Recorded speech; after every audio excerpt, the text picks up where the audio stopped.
जी अस्सलाम वालेकुम। मैं अहमद इंटरनेशनल मैच मेकर आपसे मुखातिब हूँ और इस वक्त जो हमारा टॉपिक है जिसके हवाले से हम आपको गाइड करना चाहेंगे वो ये है कि अमेरिका और कनाडा में रिश्ता कैसे तलाश किया जाए। इस हवाले से हम उन तमाम लोगों को जो अमेरिका और कनाडा में रिश्ता ढूंढ रहे होते हैं उन्हें 4 ब्रॉड कैटेगरीज में डिवाइड कर सकते हैं।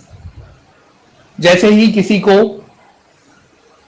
ये लिखा दिखाई देता है तो पहली कैटेगरी जो है वो उन लोगों के बारे में है या उन लोगों से रिलेट करती है जो पाकिस्तान में बैठ के, इंडिया में बैठ के या दुबई में बैठ के, या दूसरे अल्फाज में ये कहा जाए कि अमेरिका से और कनाडा से बाहर बैठ के वो ये ख्याल दिल में लाते हैं कि हमारी शादी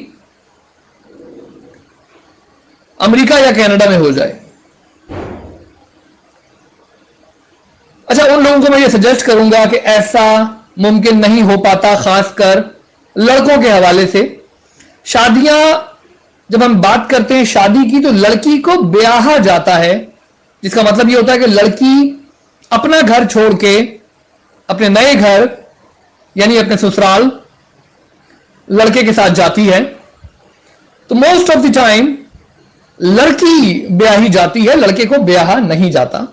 तो वो लोग जो पाकिस्तान और इंडिया या दुबई या किसी भी ऐसे मुल्क में बैठ के अमेरिका और कनाडा में शादी करने का ख्वाब देख रहे हैं, मैं उन्हें यही सजेस्ट करूंगा कि वो सबसे पहले तो विजिट वीजा अप्लाई करें। विजिट वीजे की कोई इतनी फीस नहीं है।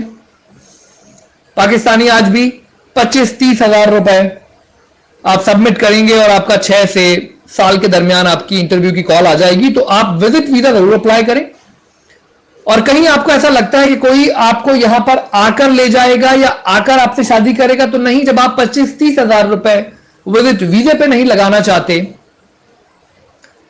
तो कोई क्यों आकर आपको लेगा। बहुत ही बदनसीब होगा वो शख्स जो ऐसे लड़के की तलाश में यहां आ जाए। और वो बेचारी खवातीन कभी आती भी हैं तो वो उधेड़ उम्र की अंग्रेज खवातीन होती हैं।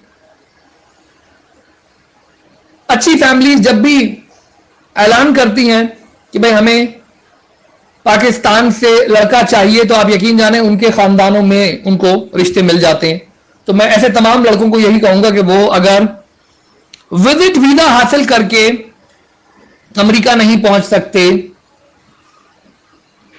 तो उनकी किस्मत कभी इतनी अच्छी नहीं हो सकती। और इस हवाले से मैं कहता हूं कि अगर आपकी किस्मत इतनी ही अच्छी होती तो इसमें कोई बड़ी बात नहीं थी कि अल्लाह पाक आपको अमेरिका या कनाडा में पैदा फरमा देते।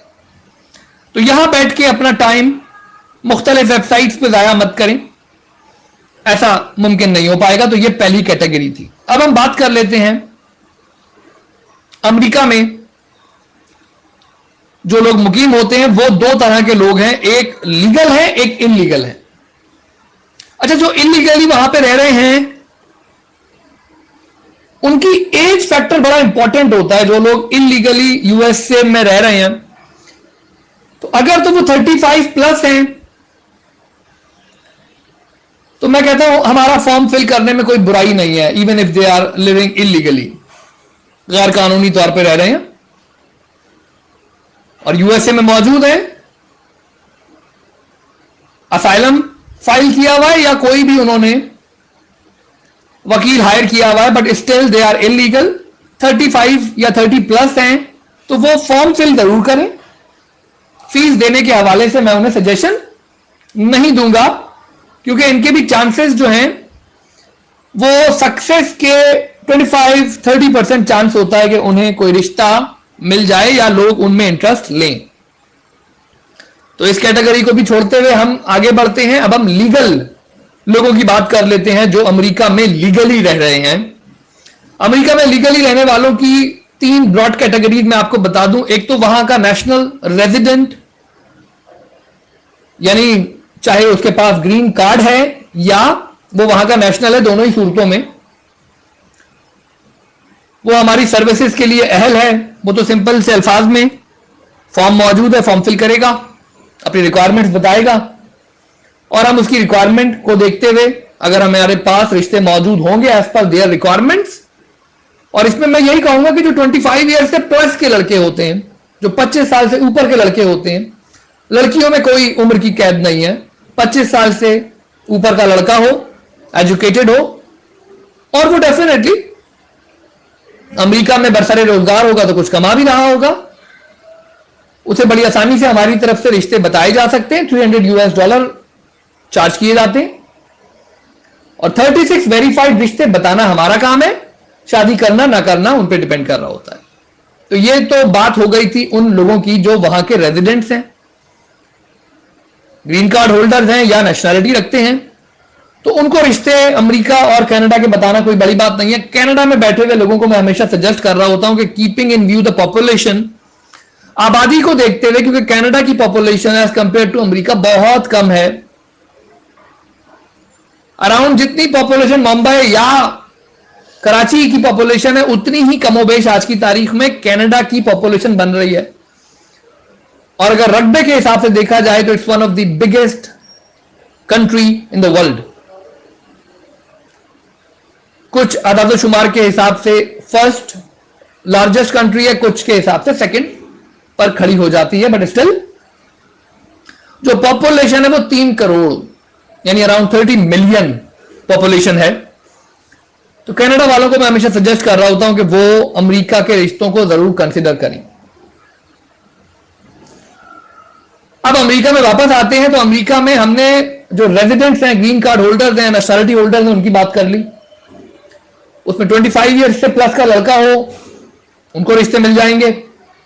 और जैसे जैसे आपकी एज लड़कों की मैं कहता हूं बढ़ रही है, 25 से 35 ईयर्स के लड़कों के लिए बेस्ट अवेलेबल सर्विस है हमारी।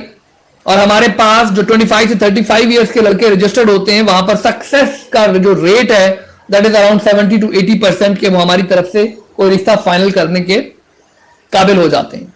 लड़कियों के हवाले से जो बेस्ट आइडियल एज इस वक्त मौजूद है अमेरिका में दैट इज अराउंड 23 से शुरू होती है और वो जाकर 27 मैक्स 23 से लड़कियों की एज शुरू होगी और वो 27 पर जाकर एंड हो जाती है। ये वो लड़कियां होती हैं जिनका सक्सेस रेट जो है हमारे पास से रिश्ता हासिल करने का, provided they are looking for someone educated, उन्होंने अपनी जो रिक्वायरमेंट्स है वो रियलिटी की बिना पर रखी हुई है।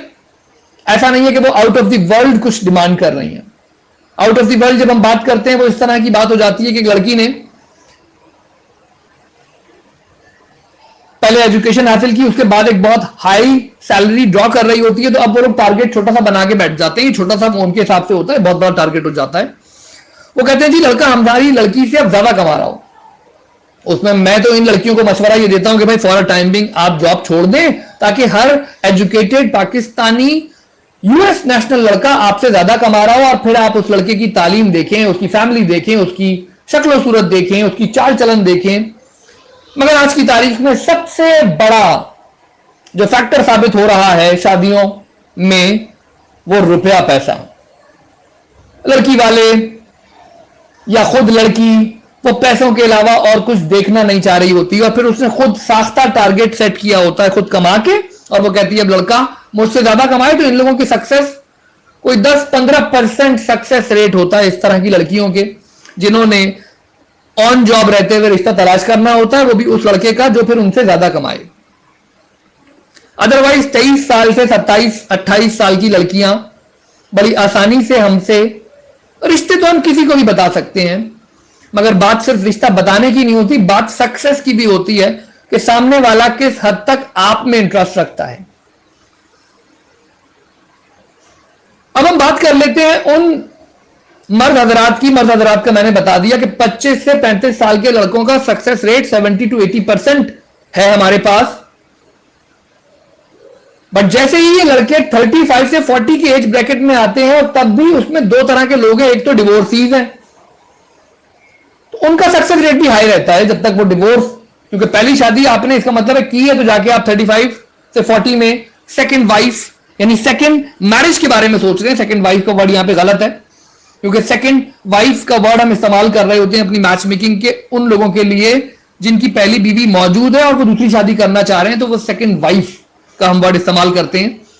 तो हम बात कर रहे थे 35 से 40 के दरमियान जो डिवोर्स लड़के हैं उनका भी सक्सेस रेट, एक अच्छा सक्सेस रेट हमारे पास डेवलप हुआ है कि वो लोग भी जब डिवोर्स होते हुए डिवोर्सी रिश्ते देखते हैं। ये बड़ी अहम बात है कि डिवोर्स होते हुए आपने डिवोर्सी रिश्ते देखने अमेरिका में, तो आपका सक्सेस रेट डेवलप होगा। अगर आप खुद डिवोर्सी हैं और आप कहते हैं नहीं जी मेरी शादी 2 हफ्ते, 1 हफ्ते, 1 दिन, आधा घंटा, देखें जी 1 सेकंड भी अगर आप मैरिटल स्टेटस में मैरिड लिखे गए हैं 1 सेकंड के लिए भी, और अब आप अमेरिका में ही रिश्ता देखना चाह रहे हैं एक और नेशनल लड़की का, खुद नेशनल होते हुए, तो वो लड़कियां जो नेशनल है वो कभी आप में इंटरेस्ट नहीं लेंगी।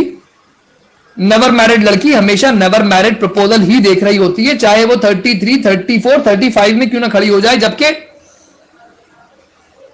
हमारी सजेशन उनको कभी भी ये नहीं होती। हम हमेशा उनको ये बताते हैं कि भाई अगर आप 34, 35 में नेवर मैरिड हैं तो पहले तो वो साथ वाला लड़का जो 34, 35 ईयर्स का है, नेवर मैरिड है, तो उसको ना सिर्फ पाकिस्तान से भी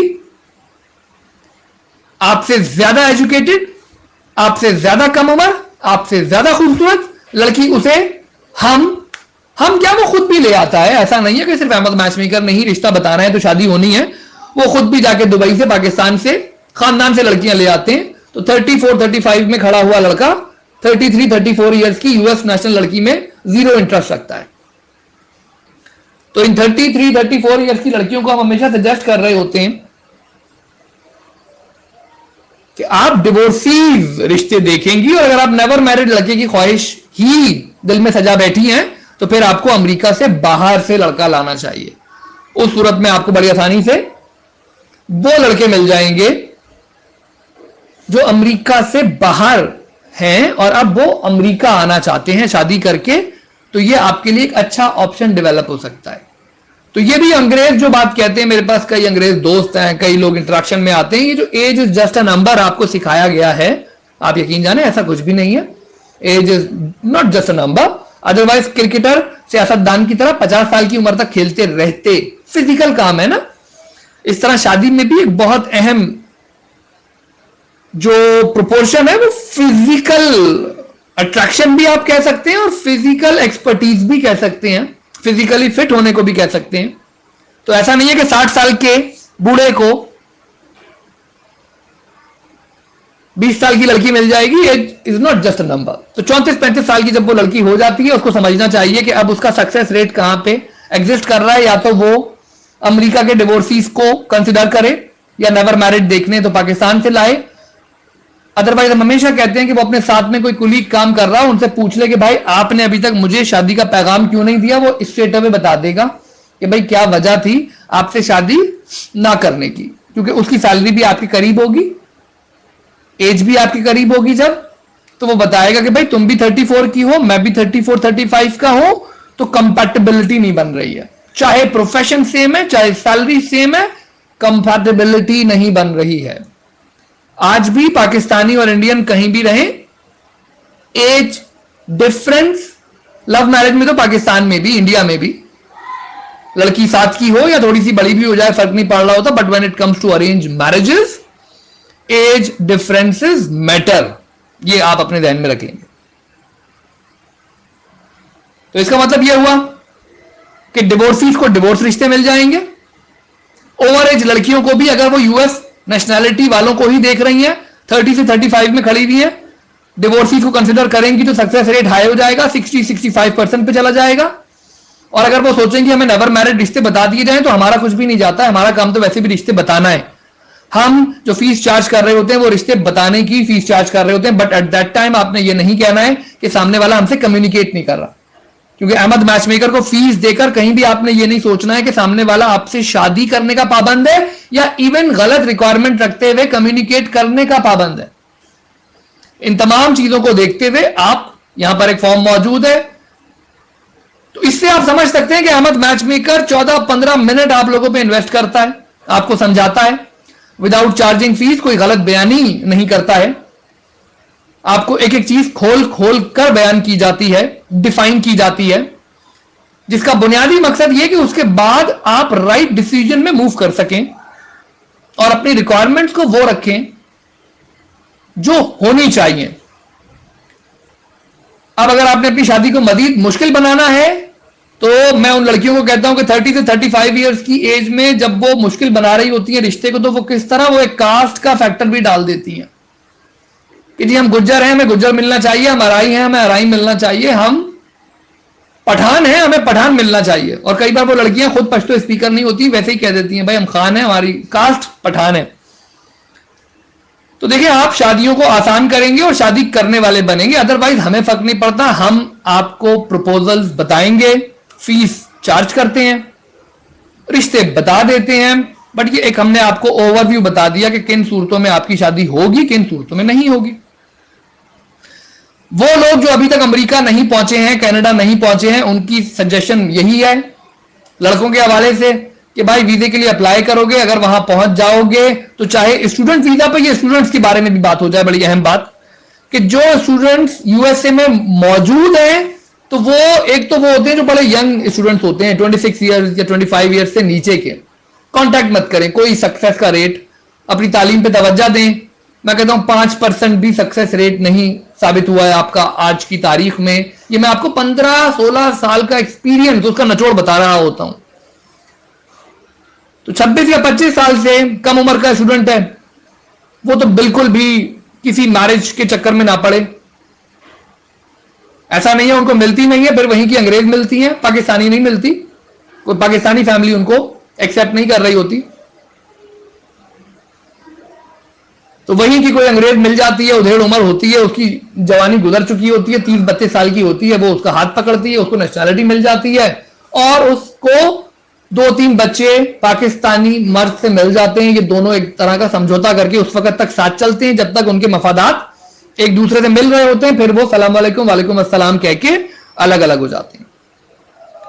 सर यहां पे फॉर्म मौजूद है, पीएचडी कैंडिडेट्स हैं, आईटी एक्सपर्ट्स हैं, प्रोफेशनल्स हैं, जॉब पर हैं या इवन स्टूडेंट वीजा पर हैं या कोई स्कॉलरशिप पर आए हुए हैं, मर्द हजरात, लड़कों की उम्र जो कम से कम भी 27 प्लस हैं और 35 से नीचे हैं। ऐसा नहीं है कि आप 40 में भी खड़े होकर स्टूडेंट क्लेम कर रहे हैं अपने आप को, तो कोई 27 से लेकर 35 तक के पीएचडी रिसर्चर्स हैं, वो कांटेक्ट करेंगे, रिक्वायरमेंट लिखेंगे, रिक्वायरमेंट मैंने बता दिया, एज एजुकेशन बस बताएंगे, और जितनी रिक्वायरमेंट्स हाई होती चली जाएंगी उतना आपका केस मुश्किल होता चला जाएगा। तो जितनी रिक्वायरमेंट्स कम रखेंगे, बस आपकी एज से कम होनी चाहिए, लड़की मुसलमान होनी चाहिए, और ज्यादा आपने प्रॉब्लम क्रिएट करना है थोड़ा सा तो मुस्लिम सुन्नी को मुस्लिम सुन्नी हम कहते हैं रिश्ते लीजिए, और मुस्लिम शिया को मुस्लिम शिया प्रपोजल हम बता देते हैं। बट जैसे ही आप इसमें कोई कास्ट का आंसर डालते हैं या इंजीनियर होते हुए डॉक्टर को डिमांड कर लेते हैं, तो उस वक्त ये होता है कि आपने शादी करनी नहीं है, बट स्टिल फिर भी अगर आपकी ख्वाहिश होगी फीस चार्ज करेंगे, रिश्ते बता देंगे। आपको उस वक्त पता चल जाएगा कि जो ये शख्स पैसे लिए बगैर बता रहा था, पैसे देने के बाद भी रिजल्ट वही निकला है। तो कोशिश करें, हमारी सजेशंस को सीरियसली लिया करें।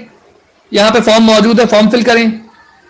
और वो लोग जो कम से कम फॉर्म फिल करने के बाद हमसे राब्ता करते हैं, तो कभी हमारा मूड अच्छा होता है तो हम उसको एक प्रपोजल वैसे ही भेज देते हैं, बट जिन्होंने प्रोटोकॉल फॉलो नहीं किया होता है उनको हम स्ट्रेट अवे मना कर देते हैं। तो kindly rules and regulation procedures को इंपॉर्टेंट जाने, जिंदगी आपकी भी आसान हो जाएगी और हमारी भी आसान हो जाएगी। ख्याल रखें, आपके फॉर्म का इंतजार कर रहा हूं मैं, अहमद मैचमेकर। इस दुआ के साथ कि आज एक तस्वीर देखी, उसमें कच्चे मकान पे एक लड़की खड़ी हुई है, तो आप भी अल्लाह पाक से ये दुआ जरूर किया करें कि कच्चे मकानों में रहने वाली लड़कियों के अल्लाह पाक नसीब उन पक्के मकानों में लिख दे, उनके लिए आसाइश लिख दे, उनके लिए सुकून लिख दे। मुझे और आपको इस दुनिया से जाने के बाद जन्नतुल फिरदौस में जगह अता फरमा दे, आमीन। फॉर्म फिल करें, हमसे कनेक्ट हो जाएं। अपना बहुत बहुत ख्याल रखें। फीस हर इंसान, सैलरी लोग ले रहे हैं, चीजें कर रहे हैं, तो हम भी एक वाजिबी सी अपनी कोई ना कोई ड्यूटी हमने दुनिया में निभानी थी। कई कामों में से एक काम हमारा मैच मेकिंग का है और हम इसको बखूबी निभा रहे होते हैं। हमारा काम 36 वेरीफाइड रिश्ते बताना है। फॉर्म फिल करें, हमसे कनेक्ट हो जाएं। अपना बहुत बहुत ख्याल रखें। यहां तक वीडियो ऑडियो सुनने का आपका बहुत शुक्रिया।